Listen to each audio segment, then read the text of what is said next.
Herscher Community Number 2. Today is Tuesday, October 13th, 2020. It is 7 o'clock p.m., 7:02 p.m. We've taken roll calls, and I ask everyone to please stand for the pledge.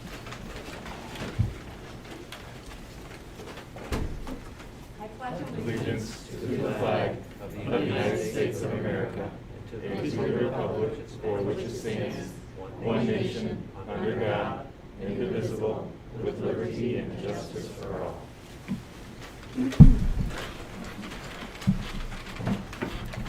We'll open tonight with the public hearing regarding waiving tuition for non-resident students of the Herscher School District employees. Do I have any comments or questions?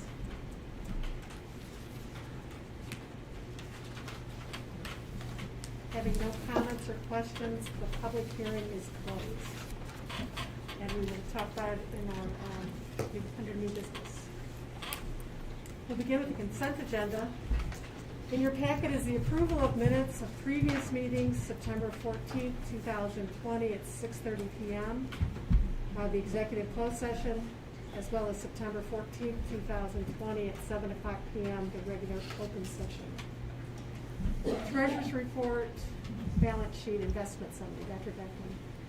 As we do every month, we try to compare this September compared to last September. Again, it's a little difficult because we were doing the limestone renovations, and so it probably won't be a real fair comparison or a real valuable comparison until we look at next September's numbers compared to this September. However, we are up currently in our major funds, with the exception of obviously the capital projects funds, and that's the one we use to pay for the limestone middle school renovations. We are also down in the working cash because we moved money over to O&M to subsidize that. But overall, we are a little bit up from where we were last year at this time. But again, that's a hard comparison because we were paying for that limestone renovation, and we won't be doing that every year. So that's kind of where we're at. Approval of monthly resolution, closed session, verbatim recordings, minutes older than 18 months. Approval of leave request, we have a maternity leave, Jamie Severino, HIS third grade teacher, as well as another maternity leave, which we approved, I think, last month, Jenna Brooks, but what she's asking for now is an extended leave request. She's fifth grade at LMS. Do I have a motion to approve the consent agenda? So moved. Second? Second. Any discussion? Is Pat Daly on? Oh. Did you call that? Yeah, hold on one second. Pat Daly is at work and is going to join us via phone, but I got to call him. Sorry. Sorry. Forgot all about him. I was getting ready to do it. So can he vote? Yes. Yes. Is that a COVID thing? No. Really? Oh. Yes.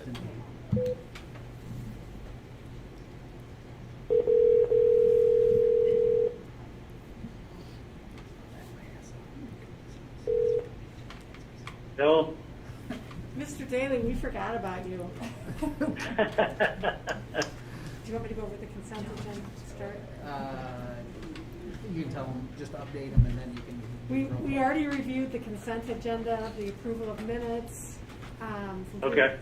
The treasurer's report, the approval of bills, our closed session verbatim recordings, and we are approving 2 maternity leaves. One is Jamie Severino, and then we're approving an extension of Jenna Brooks' leave request, which she put in last month, and she's Right. fifth grade at Limestone.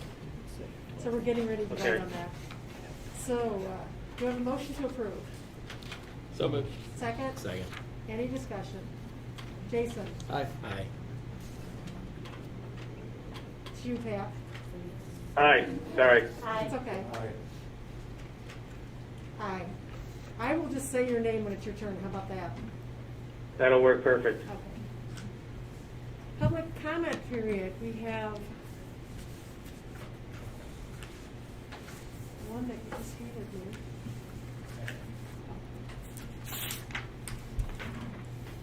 Sean Contreras. Hi, Sean. Hello. Well, I'm Sean Contreras. I'm the Executive Board President of Student Council, and I'm here today in regards of the Homecoming movie planned for October 23rd. The Homecoming movie was an idea to replace the traditional dance and accommodate to COVID-related guidelines. The Student Council and advisors came up with this idea from seeing outdoor movies occur in Kankakee County. One movie was shown at Birds Park in Kankakee, and the other at Island Park in Moments, which was hosted by Kankakee State Attorney Jim Rowe. COVID guidelines were followed at these outdoor movies, just as they were and are being followed at junior high baseball games, softball games, and cross-country meets, which all have had 50 or more spectators.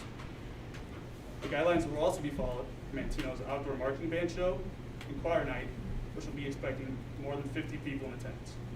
So if all these and other events can be made possible, why can't Herscher High School's talented students and staff not be given the opportunity to try and make it possible? If all government, state, county, health department, and any other guidelines requested are followed, why can this homecoming movie not happen?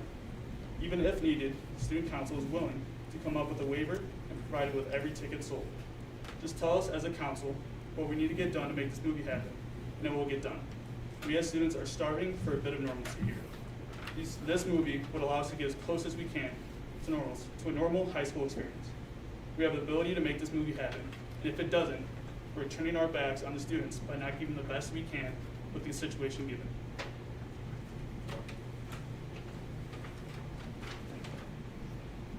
Does anybody have any questions or comments?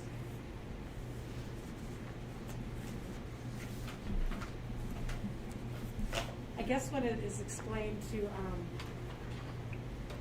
to me, the numbers of students anticipated would be how many, Sean?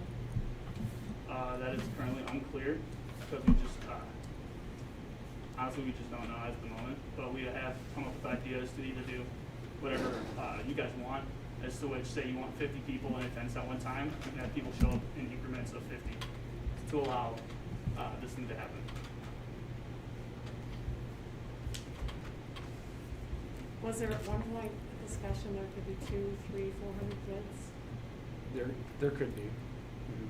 So if we compared numbers to like a homecoming dance, if the same number of students showed up as a homecoming dance, yes, it could be a few hundred.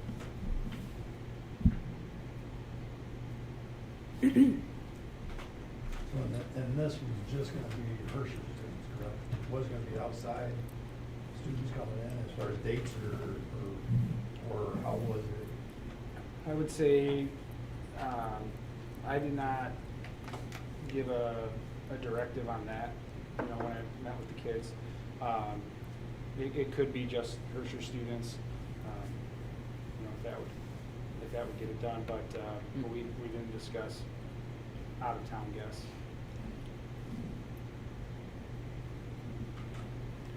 So the idea was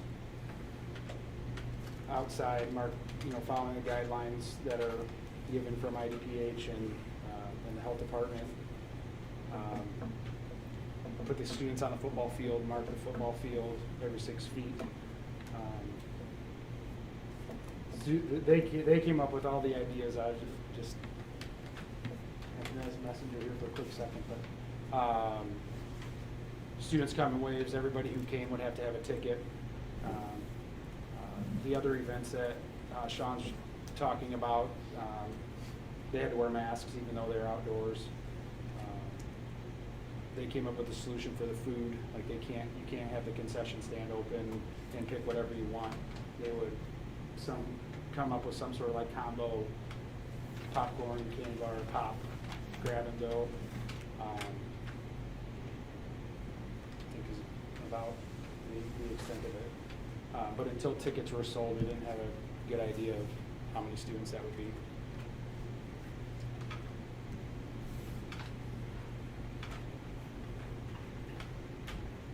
First of all, Sean, I want to thank you for putting so much time and effort into it.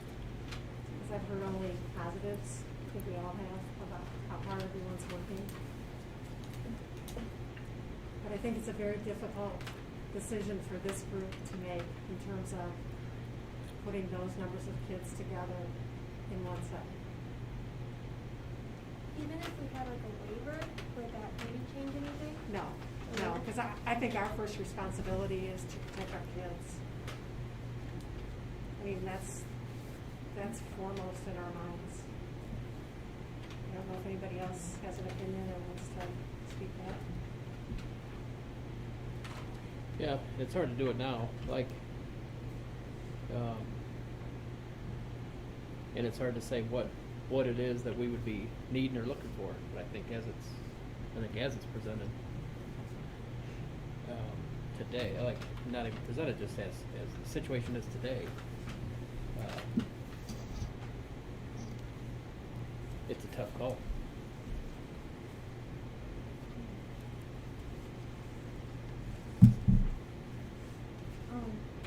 I feel like since this isn't like a mandatory event that the student has to go to, I feel if the parent or the student doesn't feel comfortable enough in going to this event, even with all the guidelines with the masks and everything and it being outside and socially distanced, like it's not this is a mandatory event that the student has to go to. So if the parent or the child doesn't feel safe enough to go, then they don't have to. Sure. I understand. Dr. Jackman, do you want to say anything? I think my role, and I'll be the bad guy here. My role as superintendent is to mitigate risk. And right now, with the number of students that we've been told that may be in attendance of a couple hundred or whatever, the inability to keep teenage kids from being 6 foot from each other, because we all know that we're not going to have the 6 foot police out there.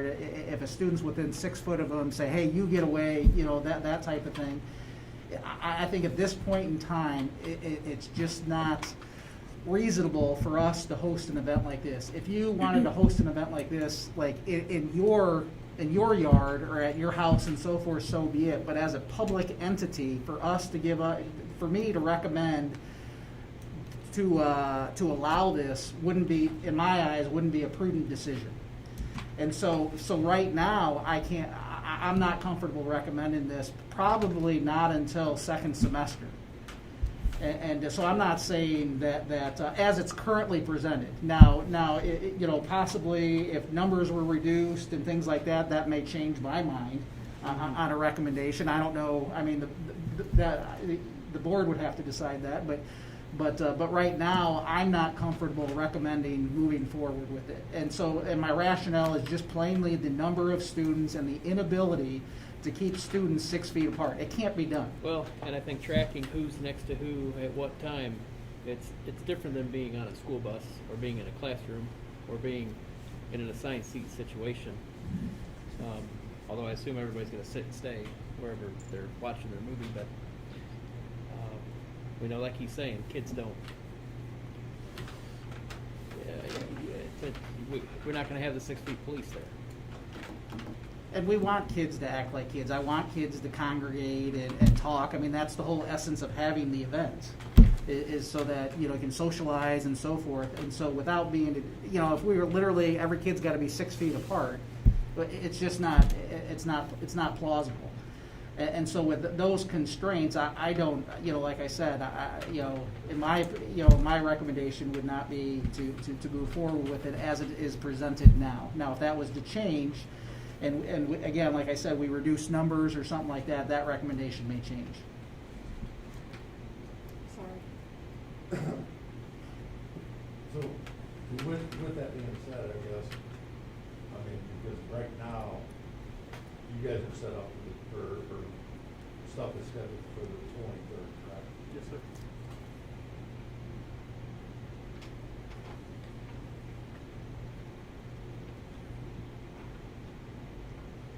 Dress-up days are planned. The company believes that they will be here that day. So it's just really giving yes or no. And we do have dress-up days, but just like every homecoming, you want to have those days to lead up to something. Like that's what the purpose is for the dress-up days.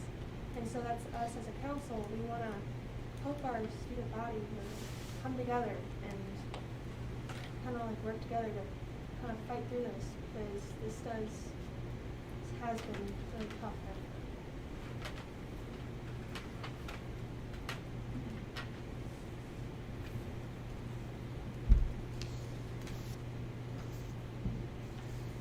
I'm sorry. Yeah. How many, as far as if you put it down to junior, senior, I mean, are we talking half the people, 100, 150? Or do Possibly. we really know? Generally for homecoming, if you had 500 students, you'd expect 350. We're down under 5. We're at the 4-something mark. I would expect to see 200 to 300 would be generous with that. Looking on kids that attend regularly from each year track.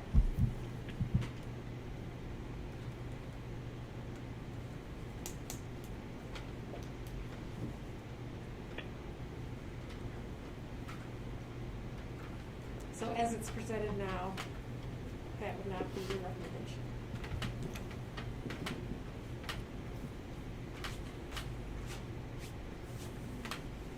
Are there any other items to review? All right, we're gonna move on to the superintendent's report. Donations, grants, acknowledgements. We have one so far. We do. We need to acknowledge board member Jason Hastings, who is being recognized as a master board member level 2 by the IASB, and in honor of that, he received a little present. I don't know if you want to show off your present. IASB book with the Heather wrote me a note. To take notes. Congratulations. Thank you. That was it. Next in your packet is the good news from all of our principals. Thank you very much. Particularly enjoy seeing all the pictures and the activities that are going on. Report regarding KACC. Becky Reed. I have nothing to report. FOIA report, still none. We've received none this month. Overnight trip update, 0. Procurement committee update, Mr. Reuter. We had one for 130 laptops. Yeah, that was Mr. Siemens, yes. 2021 snow removal quotes. So the quotes are not bids, so we don't have an action. No, we'll just, it's kind of an, for your information, that we'll take the lowest quotes and to let you know that we try to get multiple quotes so that we can take the cheapest route to remove snow. Information regarding the closeout items for LMS renovation projects.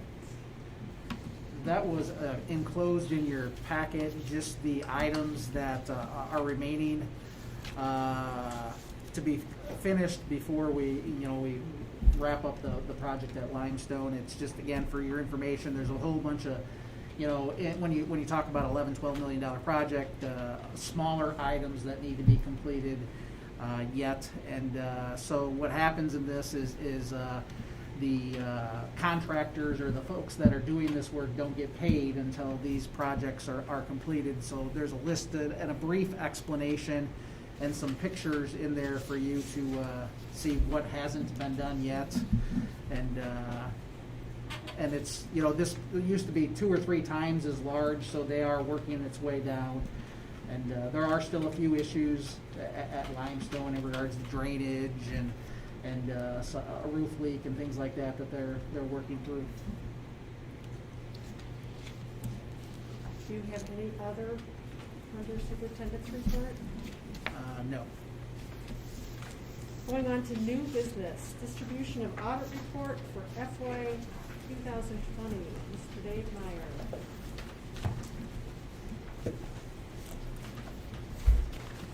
All right, good evening, and thanks for having me out. I'm here to discuss the audit that we performed of the district's financial statements for the year ended June 30th, 2020, and I believe you got copies of the reports that we provided you. I believe most of you have, they go on for about 21 pages, and these are required disclosures for financial statements of school districts. After the notes, beginning on page 42, there's details of each fund. So I'm on page 42 now, and this is the education fund. And you'll see there's the budget. That was the budget that you passed. There's the actual column. That's what happened during the year. A variance column. And then there's also what happened in 2019. So you can kind of compare year over year and then what happened with the budget. I'm not going to go into any of the numbers, but you can kind of make your own comparisons there. And then after those, that goes on from page 42 all the way to 61. It's each fund, fund after fund, with all the detail. On 63 through 68, there's some pension information. This deals with the Illinois Municipal Retirement Fund, and then also the teacher's retirement system. Again, I'm not going to go into details on those, but they're there for your viewing. I'll take a quick stop on page 69. And this I want to point out, this is a schedule of equalized assessed valuations, tax extensions, and collections. And your collections are tremendous. If you look at that, I'm on page 69, there's a line percentage of extensions collected right about the center of the page. Now, you hadn't collected any of the 2019 amounts yet as of June 30th, but you see you were at 99.9 the prior 2 years. That's phenomenal. I see some places that are in the 80s as far as tax collections go. So you're really doing well there. I'm sorry. Any questions on this document before I move to another document? All right. The next one I'm going to move to now is called single audit. I'm not going to spend a lot of time on this one. Single audit refers to federal grants. And when a school district spends more than $750,000 in 1 year, you have to have what's called a single audit or a special grants audit. So we have to do special testing as part of our audit on your grants because you exceeded that amount. And there's a page in here that shows all the grants. It's actually page 7, and it's kind of it's in there sideways. And there's a lot of columns. This is the format that the State Board of Education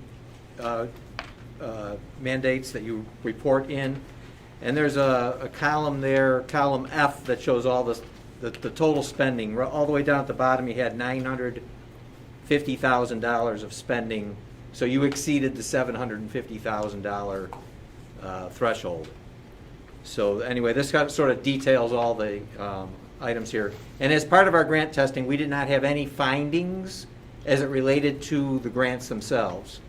Now, we do show one finding in here, and that relates to basically not having a CPA on staff to know whether or not your financial statements would have been misstated. And that's something that we've reported on before, and it's very common for school districts to have that finding. After the single audit, there's a couple of letters I'm not going to spend too much time on. There's ones that are called communication with those charged with governance. They're very boilerplate in nature. They sort of just spell out what the responsibilities are of the auditor and the auditee, that's you. And then also the one that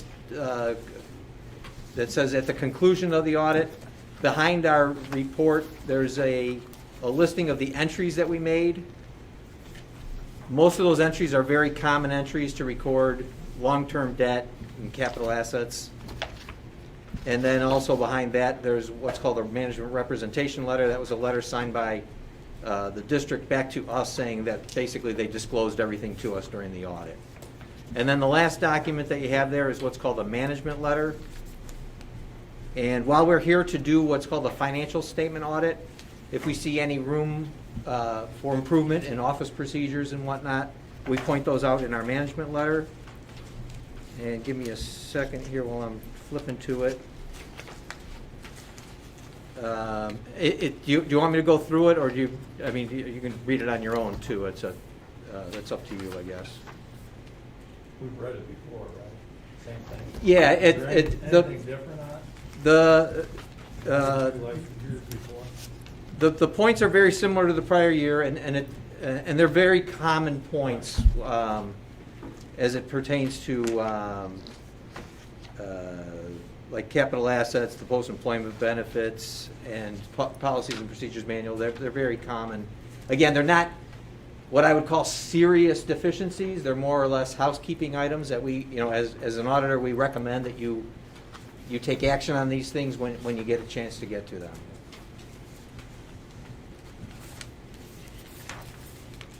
Any questions about the audit process or any of the reports that you see? We thank you also for having us out, during the pandemic, and you were able to provide us with an area to work where we were able to maintain proper guidelines and whatnot, and so that was very good that we were able to complete our procedures in a timely manner.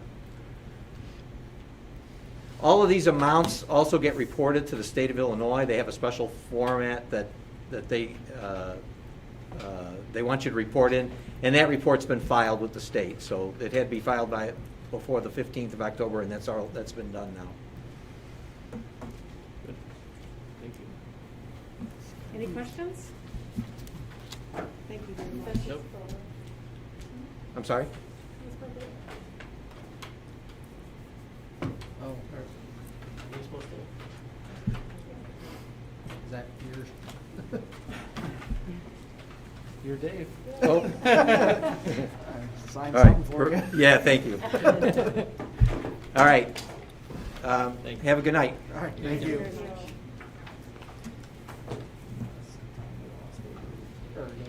Pat Daly is no longer in the meeting. We lost him. He texted me that he had a nuclear plant emergency, No. so he needs to fix something, so go do it. So anyway. Okay, under personnel considerations, under new business, we have one certified hire, Matt Cornwall, LMS band director. Do I have a motion to approve? Second? Second. Any discussion? Joe? Aye. Aye. Aye. Aye. Aye. We have two non-certified hires. The first one is Emily Tapscott, a bus driver at BGS route. Do I have a motion to approve? So moved. Second? Second. Any discussion? Jackie? Aye. Aye. Aye. Aye. Aye. Courtney King, LMS paraprofessional. Do I have a motion to approve? So moved. Second? Second. Any discussion? Dave? Aye. Aye. Aye. Aye. Aye.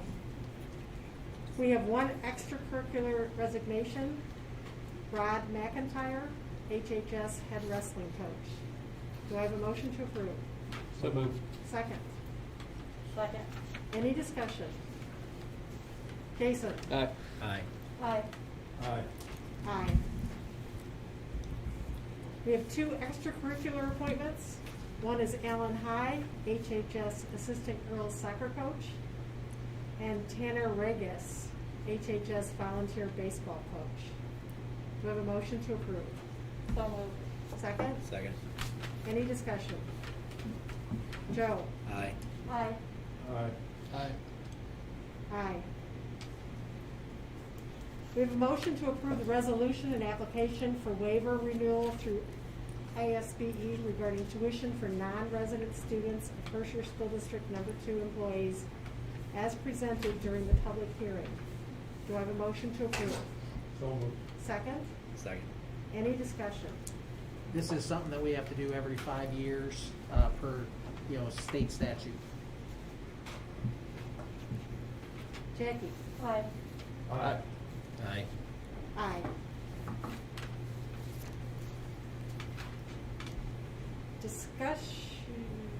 discussion regarding raising certified substitute teacher pay. One of the things that I just wanted to, inform the board about is that currently our substitute pay for teachers is $100 a day. And with the increasing minimum wage, I think that the board may want to consider raising that possibly $10 this year and then $10 the next year, so that it will be close to or above the minimum wage as it increases over the next couple of years. So it's kind of just informational right now, but in the future, there'll be a recommendation to increase that maybe as early as January.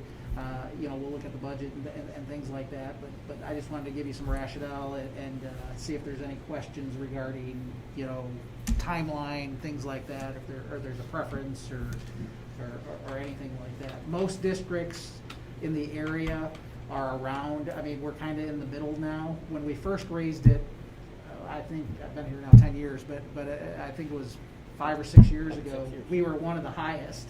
Now, it's been 5 or 6 years since we raised the substitute pay, and most districts have caught up. We're still ahead of some, but I think it's probably prudent to consider raising that, especially in light of the difficulty that we are having finding subs. So it's likely that I'll make a recommendation next month to raise it to $110 starting next semester.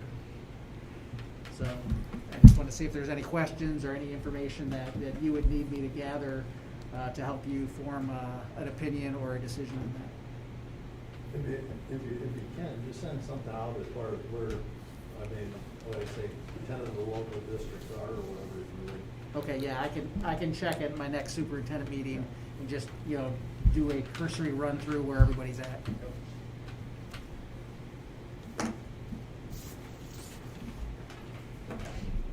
Motion to appoint local election official for April 6, 2021 consolidated election. It is hereby resolved that Heather Crane is authorized to act as official representative of the Secretary of the Board of Education in matters concerning the April 6, 2021 Board of Education election. Do I have a motion to approve? So moved. Second. Second. Any discussion? So basically, the county clerk, though, does everything related to the election. There's two places I believe that you can, and Heather being our official can maybe correct me, but I believe there's two places that you can pick up the board packets, either in our office or at the county clerk's office. And then what she will do is when they send the canvas, that they canvass the election, they send the results back, they ask us to make sure that everything looks right, and as the official, we will work together to make sure that basically is done. Is there anything else I'm missing? I don't want to shorten your tremendous title. Oh, yeah. And just approve the ballot, basically. Oh, yeah, she's got to make sure that those that are running are people, they're in our district, because there's been mistakes where, the county clerk may put somebody that's running for St. Anne's board on our ballot by mistake, and so she's just verifying that these people are, our people.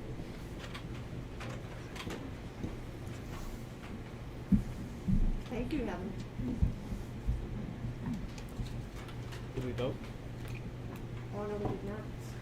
Do I have a motion to approve? Head motion. Second. Second. I guess we did do Yeah. discussion. Dave? Aye. Aye. Aye. Aye. Aye.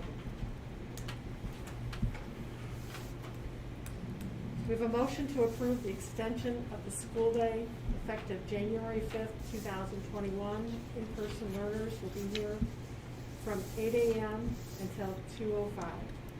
Do I have a motion to approve? So moved. Second. Second. Any discussion? I guess what I would like to start off by saying is that as the board representative, we've met 3 times, 2 hours each. And there were various opinions on the committee. But at the end of the day, the committee recommended that we go forward with this plan. And there was lengthy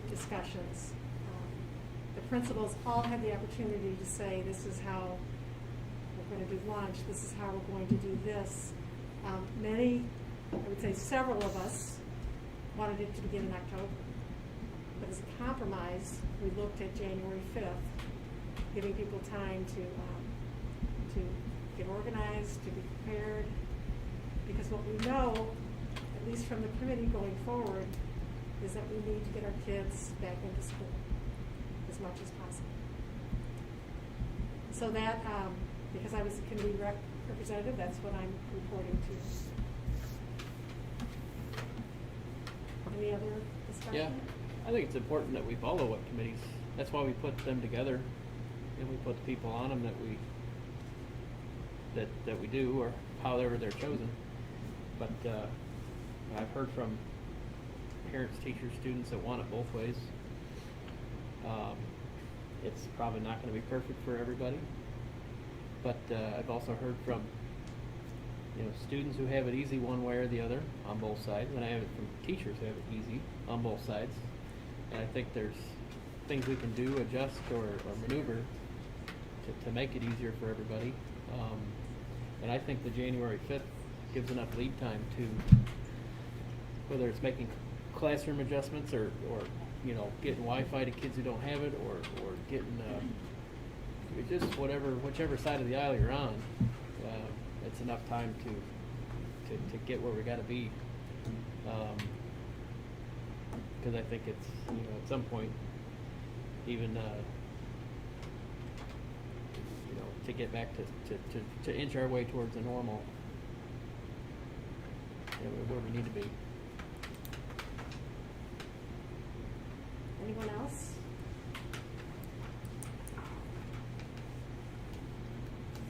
Jason? Aye. Aye. Aye. Aye. Aye. Discussion, possible action, HHS proposal to require remote learners to attend classes per bell schedule. Mr. Elliott, would you like to talk? Sure. I included, I believe in your packet, just kind of a summary of the, I guess of the proposal, or what I'm asking for support in.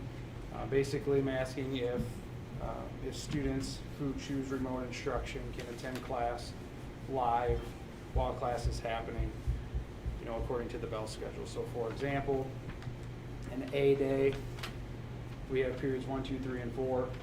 So students would sign in at 8 o'clock to their Google Classroom, and second hour at 8:44, they would sign into second hour class, third hour class, fourth hour class, and then at 11:45, they would be done as our in-person students are.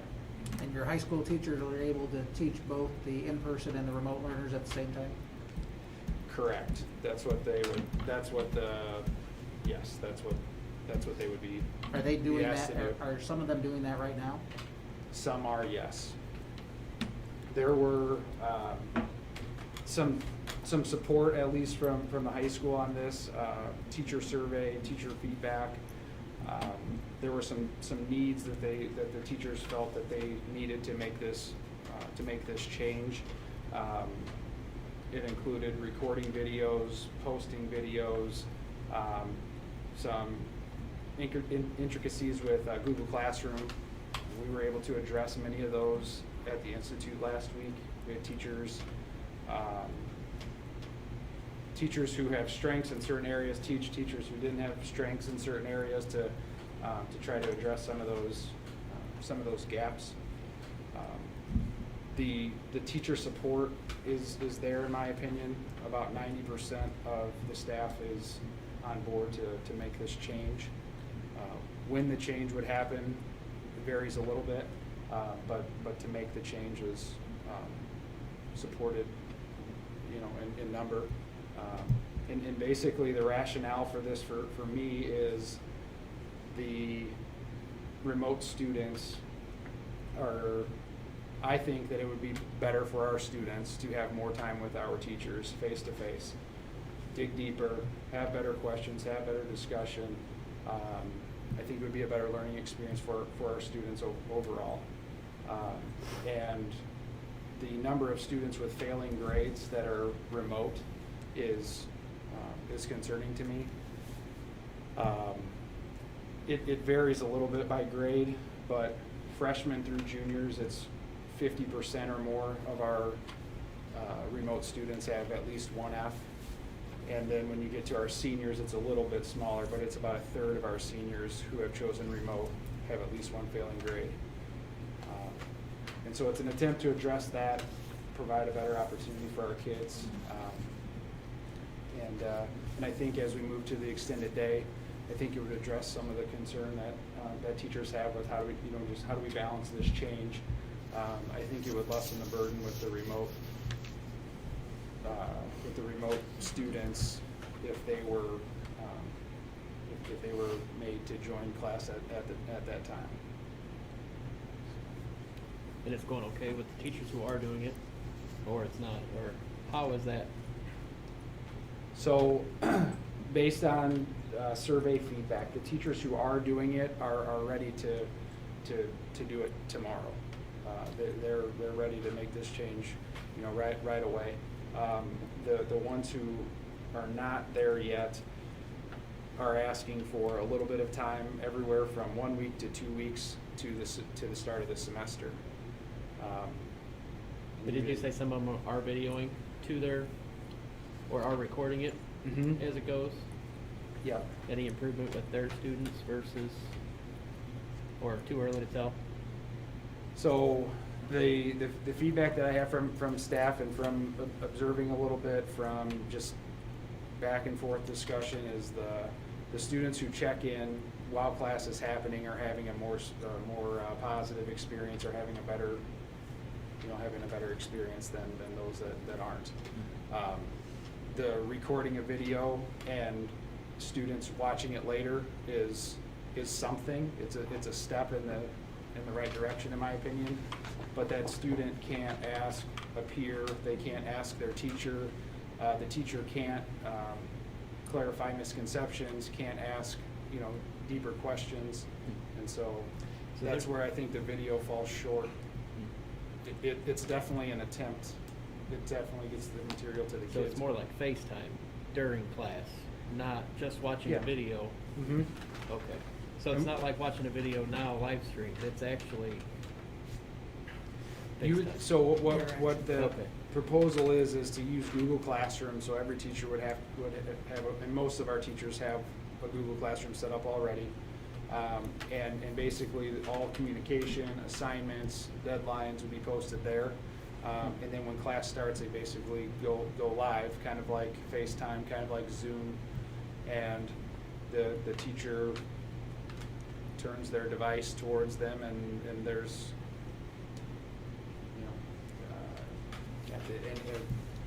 somewhat, it's live, but it's somewhat person to person discussion. Some cool things that our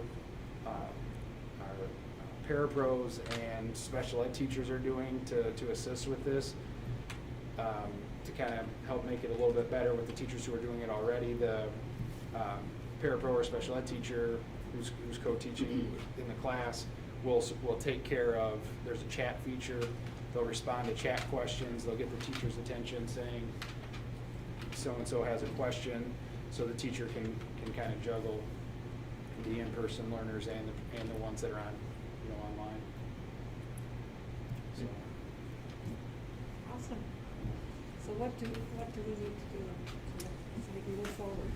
Basically, I think the board gives them consensus that, the board's supportive of this concept, and then I think, Brad and I talked that we need to give at least 2 weeks lead time to parents, because this is going to be, this may change some of their, there may be kids working, juniors and seniors that are working, and in their heads, don't care when class is, and so forth, that if they're required to be there, that I think we need to give them some type of notification, and so we had talked about at least 2 weeks, and that would help some of the teachers that you talked about that said, hey, I need a little bit more time to master this, and I've actually seen it in action, and I do think it's one way that I would like to see all over the district. I think it's fantastic.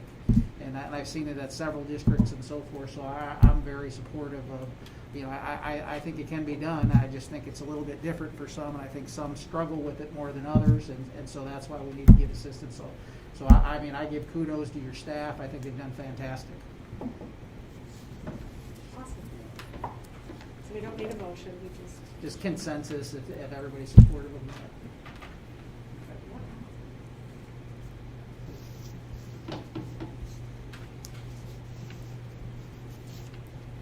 discussion regarding remote learner grades and possible consequences. A few weeks ago, and one of the weekly updates, I sent a summary of the information at that time, and then tried to compare that to what in-person grades were, and it was just a snapshot at that time, and it's probably changed. I know Michelle sent me information like the next week or a week or two later, and it was already changed. And so what I asked from the building, a couple of the building principals, what are some of the things that they're doing to help address this? Because what we're finding out, even with the information Michelle gave me a couple weeks later, is there is a vast difference in how students are performing in person compared to the remote learners. And even more interesting, after a short survey with my fellow superintendents who have done the same thing in their districts, they're finding the exact same thing. And it probably isn't a surprise to anybody, but in our case, it's almost across the board double the amount of failure rates for remote students compared to in person. It's and so to me, that was something that we need to look at administratively. What can we do? And, what are we doing, and that type of thing. So I listed some of the things that the principals have told me how they're addressing this, and mostly for your information, and then just to have this for you to see if there's any questions that you may have, and of course they're here to help answer anything as well. Do you find that more kids are coming back from remote with your encouragement, or they're just kind of all of the above? A little from column A, a little from column B. Good for you. I did let the board know that you did visit some students as well, and that may be why they're coming Yeah, back. I don't want to see me at their front door. Yeah. So today It's possible. Then out.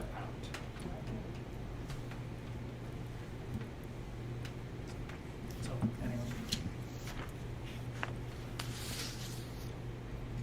Motion to approve the MOU with certified staff, reason stipends. Do I have a motion to approve? So moved. Second. Second. Any discussion?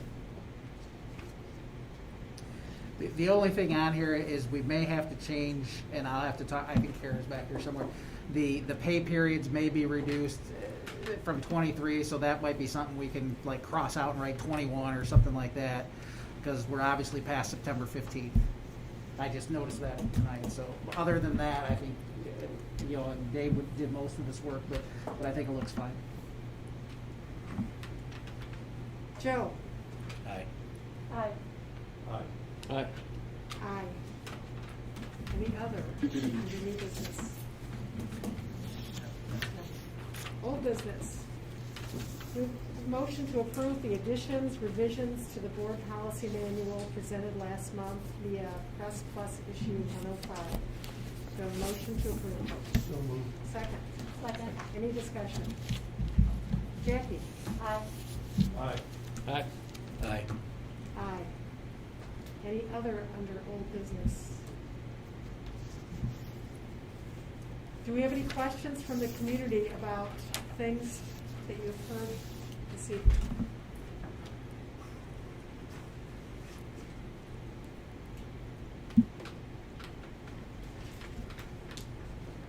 Do we have a need to go into executive session? No? Do I have a motion to adjourn this meeting? So moved. Second. Second. All in favor? Aye.